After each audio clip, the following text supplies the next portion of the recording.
Nous commençons donc cette séance de présentation du master conjoint en développement territorial, conjoint puisque c'est un master qui est co-porté par la HESSO et l'Université de Genève. Euh, je vais faire une présentation d'une dizaine de minutes qui restitue plutôt l'esprit du master et son organisation pédagogique et son organisation institutionnelle. Et dans un deuxième temps, on ouvrira la séance à des questions ou à des demandes de précision en présence également des collègues de la HESSO qui portent ce master avec l'Université de Genève.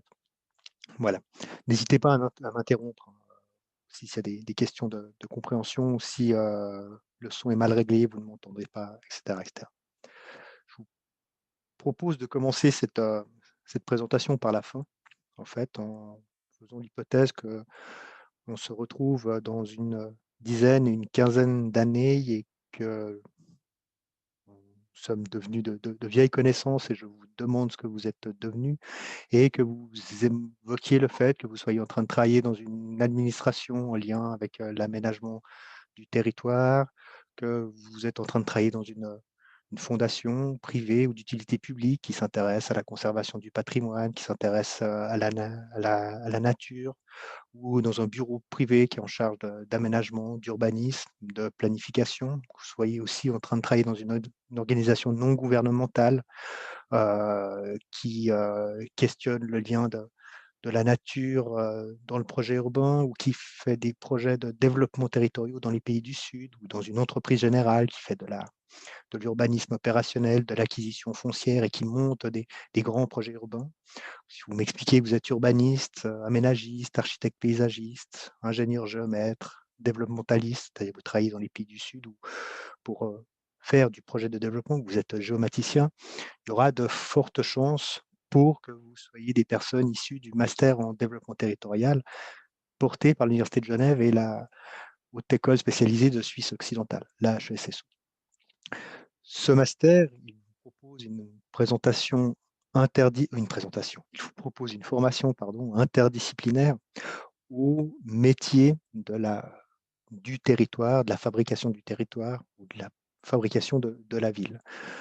Cette idée d'interdisciplinarité et d'interprofessionnalité, elle a construit au long cours la pédagogie de cette formation et elle a aussi orienté la manière dont les différentes orientations se croisaient dans le cadre du projet pédagogique. Le master, il repose aussi sur une idée pédagogique forte, qui est celle du projet, que ce soit du projet d'aménagement de territoire, du projet régional, du projet d'urbanisme, mais aussi du projet individuel qu'on peut conduire dans le cadre d'un mémoire, dans le cadre d'une réflexion, qui vous incite à mobiliser des savoirs euh, dans le cadre d'un objectif au long cours pour produire quelque chose. La pédagogie du projet est très très forte et puis elle se décline aussi dans ce qu'on appelle une didactique de l'atelier. Vous avez peut-être remarqué, si vous avez déjà un peu parcouru les, l'esquisse de la formation, les plans d'études, que votre formation en développement territorial, elle sera rythmée par un certain nombre d'ateliers, euh, 2, 3, 4, selon l'orientation que vous allez choisir. Des ateliers où vous allez travailler de manière interdisciplinaire, c'est-à-dire avec les autres orientations et interprofessionnelles aussi pour fabriquer le territoire.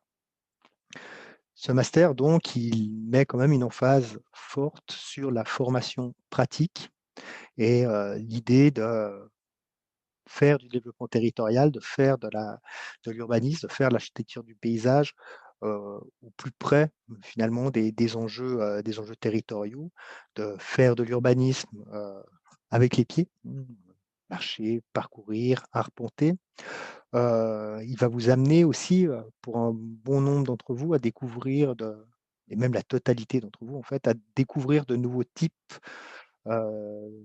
d'expression, de nouvelles modalités d'expression. Vous allez beaucoup travailler sur les arts graphiques, sur le dessin. Vous allez apprendre à utiliser des calques pour relever un peu les matérialités du territoire.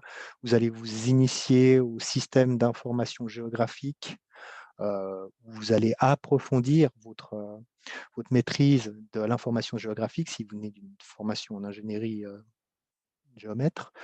Vous allez aussi, apprendre à modéliser des formes de l'espace, en 3D, à travailler à partir de la maquette. Et puis pour les disciplines qui viennent de la conception, vous allez, apprendre à écrire, à produire de l'écrit, à produire du rapport, ample et des exercices d'écriture au long cours. Ce master vise donc à vous familiariser aussi aux différents outils de l'aménagement du territoire et de l'urbanisme. Vous allez aussi apprendre à travailler, beaucoup en groupe. Une grande partie des travaux du master, des enseignements mobilisent la forme du travail de groupe, ce qui ne va pas vous empêcher aussi d'avoir des moments de travail plus solitaires dans le cadre de cours plus théoriques, ou aussi de moments d'exercices individuels dans le cadre du travail de groupe, mais aussi apprendre à travailler seul et en groupe dans des configurations d'ateliers. On va va être un exercice d'autonomisation et d'autonomisation dans le groupe que vous allez devoir apprendre durant 2 années parce que ce sera la suite de votre existence professionnelle. Ce master va beaucoup insister sur des formes pédagogiques de l'atelier, du projet, comme je l'ai déjà expliqué initialement, avec une forme de pédagogie qui est celle de ce qu'on appelle la critique à la table. Vos enseignants vont être proches de vous pour vous critiquer au quotidien dans vos travaux. Vous allez faire beaucoup de travaux ponctuels, de rendus ponctuels, de contrôle continu, en fait, ce qui est rare hein, dans les autres formations académiques. Et puis, vous allez certes beaucoup travailler, mais vous allez voir que c'est un master où vous socialisez beaucoup aussi et comme vous travaillez beaucoup en groupe et de manière collective dans des espaces qui vous sont réservés, il y a une forme de solidarité qui se crée, qui conduit assez rapidement à ce qu'on détourne les équipements qui sont dévolus généralement à l'enseignement pour en faire d'autres choses que simplement des équipements dévolus à l'enseignement. Et puis va arriver progressivement le moment où dans votre formation, où vous allez être corrigé, critiqué par des personnes issues de la profession, puisque c'est un master qui met beaucoup aussi l'accent sur les liens avec la profession et les professionnels de la profession. Donc des personnes qui sont dans des bureaux, dans des services, dans des associations, dans des organisations non gouvernementales, qui viennent vous critiquer, c'est-à-dire vous corriger et vous faire part de leur regard et de leur expérience pour enrichir vos réflexions. Euh, et ce master qui est très en lien avec la profession, les professions du territoire, vous donnera aussi l'occasion de communiquer à un public élargi vos travaux d'étudiants. Ici, c'est une restitution d'ateliers d'étudiants au service à l'Office d'urbanisme du canton de Genève, où vous serez une fois encore passé au regard critique d'experts parfois un peu circonspects. Et tout ça va vous conduire tout au bout du bout, après 2 à 3 ans, puisqu'il y a le mémoire à accomplir, à un diplôme des 2 institutions, l'Université de Genève et Haute École de Suisse occidentale, Haute École spécialisée de Suisse occidentale, un diplôme conjoint en développement territorial. Voilà pour le petit parcours rapide. Alors ce master qui est indexé sur la pratique, qui valorise les liens avec la profession. Il n'en néglige pas pour autant le socle théorique et méthodologique des métiers du territoire. Et vous allez aussi avoir un parcours théorique assez soutenu pendant 2 ans.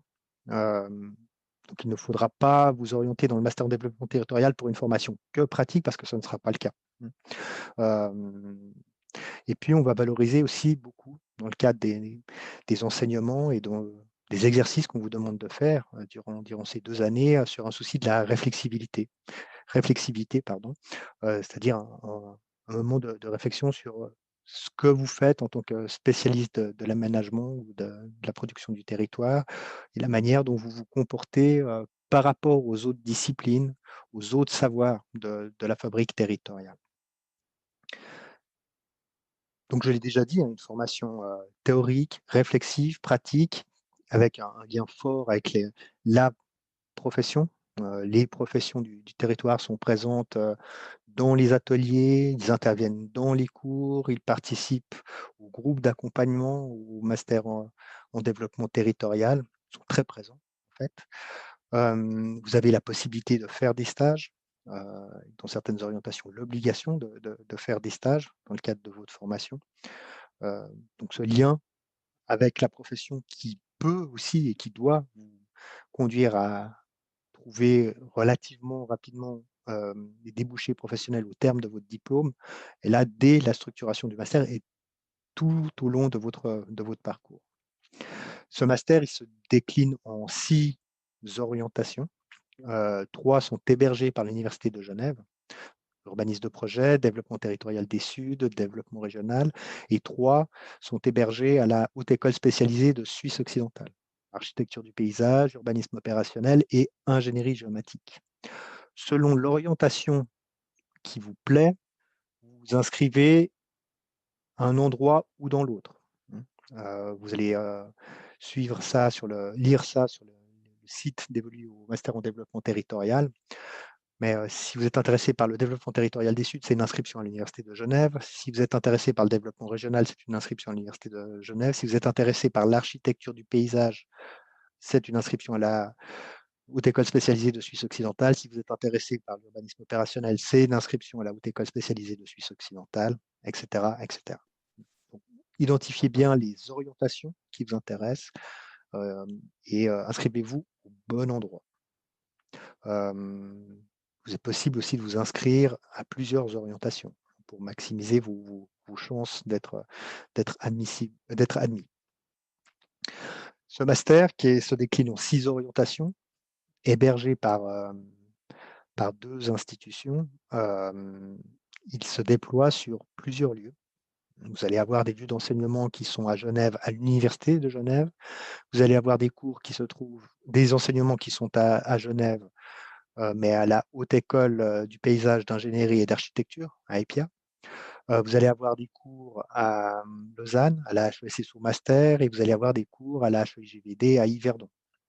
Heu, peu importe que vous soyez inscrit dans une orientation de l'université de Genève ou une orientation hébergée à la Haute École spécialisée de Suisse occidentale, vous serez amené à circuler entre ces différents lieux. Hein, parce que la plupart du temps, les enseignements sont conjoints, les ateliers, organisent la rencontre des différentes orientations, donc vous allez être amené à voyager et à avoir une certaine mobilité.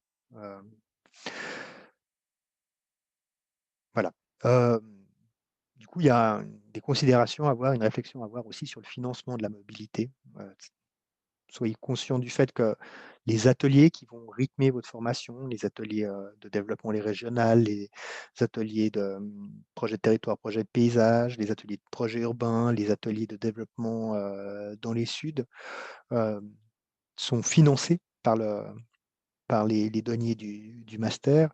Par contre, les déplacements occasionnés par les différents lieux d'enseignement sont à charge des étudiants. Il faut peut-être prévoir une petite, enveloppe budgétaire ou un AG, jeune ou un abonnement demi-tarif, pour que ça ne pèse pas trop sur vos budgets.